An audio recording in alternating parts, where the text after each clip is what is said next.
दोस्तों, इलीगल बांग्लादेशियों को लेके भारत के अंदर कई सारे क्षेत्रों के अंदर प्रोटेस्ट छिड़े हुए हैं।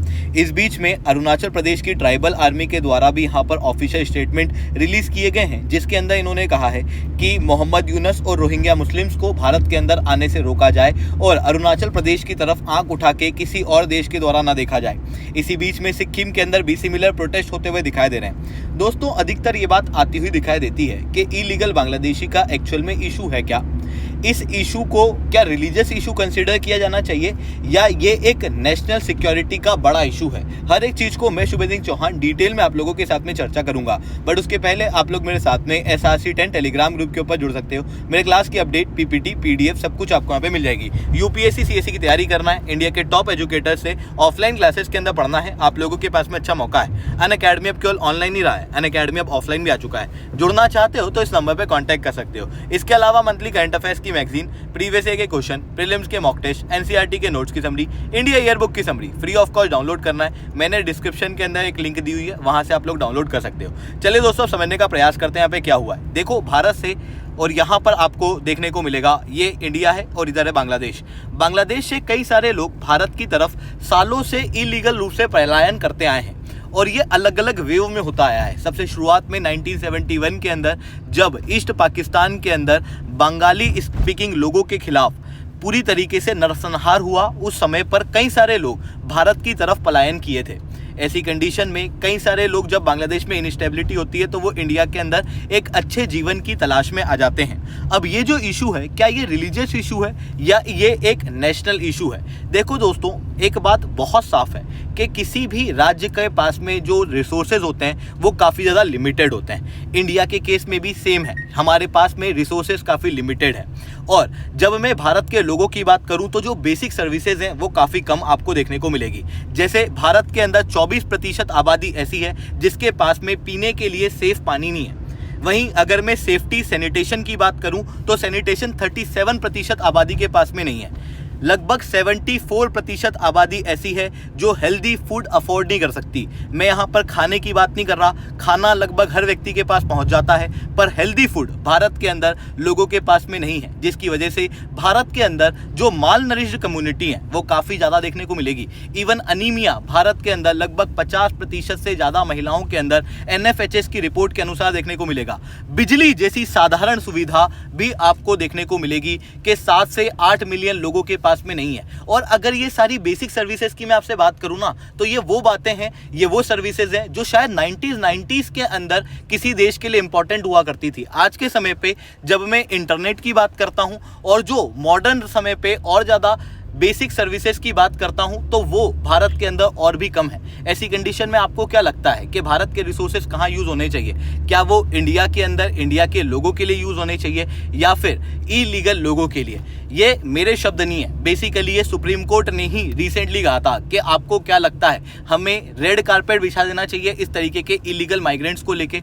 इवन जो एक बहुत बड़े पॉलिटिकल और अर्थशास्त्री कौटिल्य भी ये कहते हैं, प्रजा सुखे सुखम राजना प्रजनम चाहिते हितम, यानी कि आदमी की या कोई भी राजा जो होता है उसकी खुशी उसकी प्रजा के अंदर लाया करती है। ऐसी कंडीशन में किसी भी राजा का जो सबसे पहला काम होता है वो उसकी प्रजा का बेनिफिट करना होता है। इसी कारण से जो लिमिटेड रिसोर्सेज हैं वो बेसिकली इंडिया के लोगों के लिए यूज हों, इसीलिए इलीगल बांग्लादेशी और जो इलीगल कम्युनिटी के लोग हैं जो भी इंडिया के अंदर आ जाते हैं, हमने जिनको ऑफिशियल रूप से शरणार्थ नहीं दी हुई है उनके खिलाफ बातें जो हैं वो होती हैं, क्योंकि हम हमारे रिसोर्सेज को इंडिया के लोगों के लिए सेंट्रिक करना चाहते हैं, क्योंकि इंडिया में पहले ही आबादी की कोई बहुत कमी नहीं है। दूसरी तरफ इलीगल जो इमिग्रेंट्स हैं उसका इशू एक बहुत बड़े करप्शन रैकेट को भी दर्शाता है। आप क्लियरली यहाँ पर देख सकते हो, जब SIR हुआ उसके बाद कई सारे बांग्लादेशी भारत को छोड़ के वापस अपने देश की तरफ गए। उस समय पर कई सारे लोगों ने अपने आधार कार्ड छोड़े थे।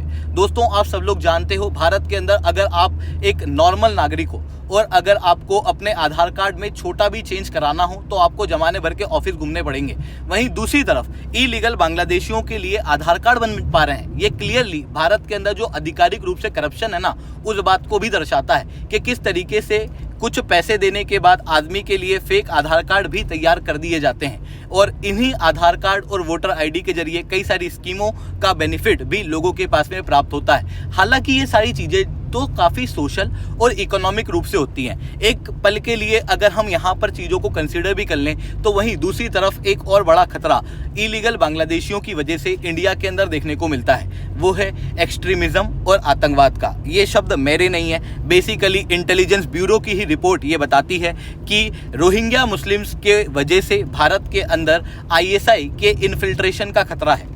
इवन आप यहाँ पर क्लियरली देख सकते हो, थोड़े समय पहले खुद आतंकवादियों के द्वारा ये बात कही गई थी कि अब वो अपने लॉन्च पैड को चेंज करेंगे और बेसिकली वो अपने लॉन्च पैड को अब बांग्लादेश के अंदर शिफ्ट करेंगे। ऐसी कंडीशन में जब बांग्लादेश के रिलेशन पाकिस्तान के साथ में ISI के साथ में इंप्रूव हो रहे हैं, तो ये जो इलीगल बांग्लादेशीज हैं जो भारत के अंदर आते हैं, हो सकता है इनके अंदर कोई आतंकवादी हो, और ऐसी कंडीशन में हो सकता है वो डायरेक्टली कुछ अटैक ना करें, बट वो इंडिया के अंदर रेडिकलाइजेशन कैंप और इस तरीके की चीज़ें चला सकते हैं। और उसके बाद भी जिस तरीके से दिल्ली ब्लास्ट केस के अंदर हम लोगों को देखने को मिला, वैसी ही चीज़ें देखने को मिल सकती हैं। इसी वजह से भारत सरकार, इंटेलिजेंस ब्यूरो और हर एक इंटेलिजेंस के द्वारा यही बात बताई जाती है कि बेसिकली इलीगल माइग्रेंट्स का खतरा भारत के अंदर काफ़ी ज़्यादा खतरनाक है।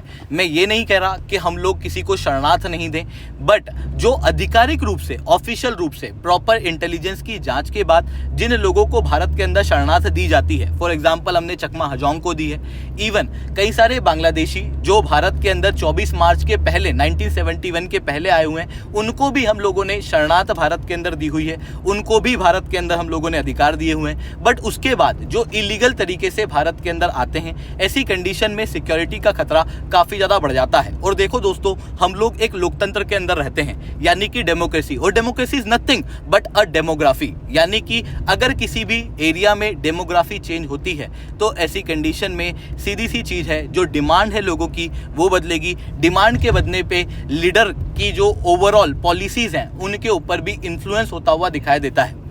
अब अगर आप इंडिया के अंदर पैदा हुए हो तो ऐसी कंडीशन में सीधी सी चीज़ है, आपकी लॉयल्टी अपनी कंट्री की तरफ ज़्यादा है। वहीं अगर कोई और दूसरी कंट्री के अंदर पैदा हुआ व्यक्ति आपकी कंट्री में आएगा तो उसकी लॉयल्टी आपकी कंट्री के लिए नहीं होगी, उसकी लॉयल्टी अपनी कंट्री के लिए ही होगी। इस वजह से यहाँ पर एक और खतरा बनता हुआ दिखाई देता है। इसी वजह से भारत के अंदर हम प्रयास करते हैं कि जो इलीगल माइग्रेंट्स हैं उनको हम लोग वापस उनके देश के अंदर भेजें, और अब चीज़ें काफ़ी हद तक सुधरती हुई भी दिखाई दे रही है। आप क्लियरली देख सकते हो, भारत के अंदर जो बांग्लादेशी नेशनल्स हैं उनको होटल्स के अंदर भी रोक दिया गया है, खास रूप से सिलीगुड़ी कॉरिडोर के आसपास, क्योंकि बांग्लादेश ने क्लियर रूप से यहाँ पर धमकी दी हुई है कि नॉर्थ ईस्ट के पार्ट को वो लोग कट कर देंगे। ऐसी कंडीशन में यहाँ पर खतरे काफ़ी ज़्यादा हैं। इसी वजह से सिलीगुड़ी कॉरिडोर के आसपास बांग्लादेशी नेशनल को टेम्परेरी रूप से बाहर कर दिया गया है। साथ में SIR की रिपोर्ट के रिसेंटली आने की वजह से लगभग 58 लाख इलीगल लोगों को वोटर लिस्ट से हटाया गया है। साथ में जो फॉरेनर्स एक्ट है और NRC जो आसाम के अंदर चलाई गई, उसकी वजह से भी इलीगल बांग्लादेशियों को अब वापस उनके देश के अंदर भेजा जा रहा है। न केवल इलीगल बांग्लादेशी बल्कि रोहिंग्या मुस्लिम्स के साथ में भी यही चीज़ें की जा रही हैं, और ये सारी चीज़ें काफ़ी ज़्यादा जायज़ है, क्योंकि हम लोग इंडिया के अंदर एक सिक्योर्ड इन्वायरमेंट पहले अपने सिटीज़न के लिए इंश्योर करना चाहते हैं, उसके बाद हम बाकी लोगों की भी मदद करेंगे। अगर हम लोगों ने रोहिंग्या मुस्लिमों को शरणार्थ नहीं दी है तो उसके पीछे एक सिक्योरिटी रीज़न है, बट उसके साथ में भारत सबसे बड़ा ह्यूमैनिटेरियन एड सपोर्टर है for the Rohingya Muslims in Cokes बाजार, यानी कि हम उनको सपोर्ट करते हैं, हम उन तक भोजन भी पहुँचाते हैं, हम उन तक मेडिकल एड भी पहुँचाते हैं, बट हम उनको भारत के अंदर रिसोर्सेज शेयर नहीं कर सकते, ना ही हम हमारे सिक्योरिटी के साथ में कोई भी प्रकार का यहाँ पर ऊंच नीच कर सकते हैं। तो ये चीज़ें यहाँ पर देखने को मिल रही है। आई होप ये सारी बातें आप लोगों को समझ में आई होंगी। लेक्चर अच्छा लगा हो तो लाइक करना, लेक्चर बहुत अच्छा लगा हो नीचे *10 कमेंट करना। UPSC CSE की तैयारी करना है, इंडिया के टॉप एजुकेटर से ऑफलाइन क्लासेस के अंदर पढ़ना है, आप लोगों के पास में अच्छा मौका है। अनअकैडमी अब केवल ऑनलाइन ही रहा है, अनअकैडमी अब ऑफलाइन भी आ चुका है। जुड़ना चाहते हो तो इस नंबर पर कॉन्टैक्ट कर सकते हो। इसके अलावा मंथली करंट अफेयर्स की मैगजीन, प्रीवियस ईयर के क्वेश्चन, प्रीलिम्स के मॉक टेस्ट, NCERT के नोट्स की समरी, इंडिया ईयर बुक की summary free of cost download करना है। नीचे डिस्क्रिप्शन के अंदर मैंने लिंक दी हुई है, वहां से आप लोग डाउनलोड कर सकते हो।